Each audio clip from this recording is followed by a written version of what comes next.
जय मसीह के सभी को। आज का वचन देखेंगे हम यूहन्ना उसका 5 अध्याय 38 वर्ष के रोगी को चंगा करना।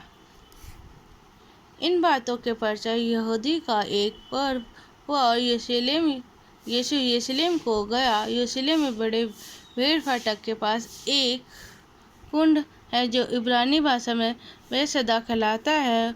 उनके 5 असोरे हैं।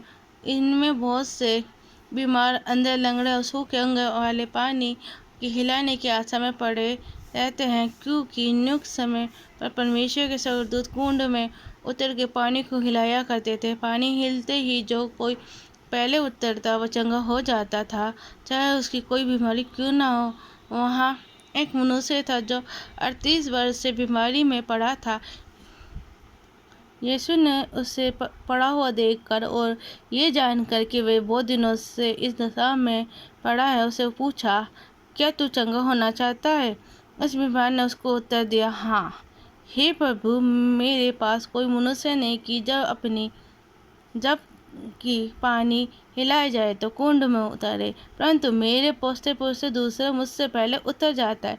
यीशु ने उसे कहा, उठ, अपनी खाट उठा और चल फिर। वे मनुष्य तुरंत चंगा हो गया, अपनी खाट उठा के चलने फिरने लगा।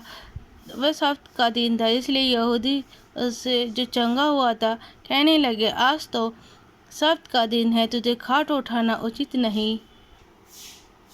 उसने उन्हें उत्तर दिया, जिसने मुझे चंगा किया है उसी ने मुझसे कहा, अपनी खाट उठा और चल फिर। उन्होंने उससे पूछा, वह कौन मनुष्य है जिसने तुझसे कहा, खाट उठा और चल फिर? परंतु जो चंगा हो गया था वह नहीं जानता था कि वह कौन है, क्योंकि उस जगह में भीड़ होने के कारण यीशु वहाँ से हट गया था। इन बातों के बाद वह यीशु को मंदिर में मिला। यीशु ने उसे कहा, देख, तू चंगा हो गया, फिर से पाप मत करना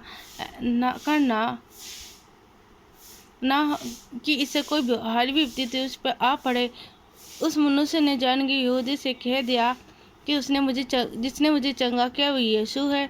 इस कारण यहूदी यीशु को सताने लगे, क्योंकि वह ऐसे काम सब्त के दिन करता था। इस पर यीशु ने उसे कहा, मेरा पिता अब तक काम करता है और मैं भी काम करता हूँ।